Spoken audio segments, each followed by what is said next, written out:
যুক্তরাষ্ট্রের ক্যাপিটাল হিলে ইরান যুদ্ধের প্রতিবাদে বিক্ষোভ করায় দেশটির ৬০ জনেরও বেশি সামরিক অভিজ্ঞ সম্পন্ন সেনা ও তাদের পরিবারের সদস্যদের গ্রেপ্তার করা হয়েছে। মঙ্গলবার ২১ এপ্রিল সংবাদ মাধ্যম দ্য হিল জানিয়েছে, ওয়াশিংটন ডিসিতে কংগ্রেসের একটি ভবনে যুদ্ধবিরতি অবস্থান নিয়ে তাদের আটক করে পুলিশ।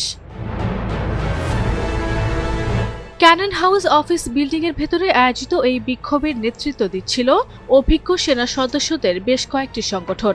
গ্রেপ্তারদের মধ্যে শারীরিক প্রতিবন্ধী সাবেক সেনা সদস্য রয়েছে বলে জানা গেছে।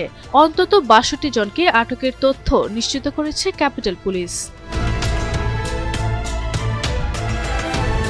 বিক্ষোভকারীরা ক্যানন ভবনের রোটুন্ডার কেন্দ্রে জড়ো হয়ে হাতে লাল টিউলিপ ফুল ধারণ করেন। তারা জানান, মার্কিন হামলায় নিহত ইরানি নাগরিকদের প্রতি শ্রদ্ধা জানাতেই এই লাল ফুল বেছে নেওয়া হয়েছে। এ সময় তাদের হাতে ইরানের ওপর যুদ্ধ বন্ধ করো সংবলিত ব্যানার ও ফেস্টুন দেখা যায়।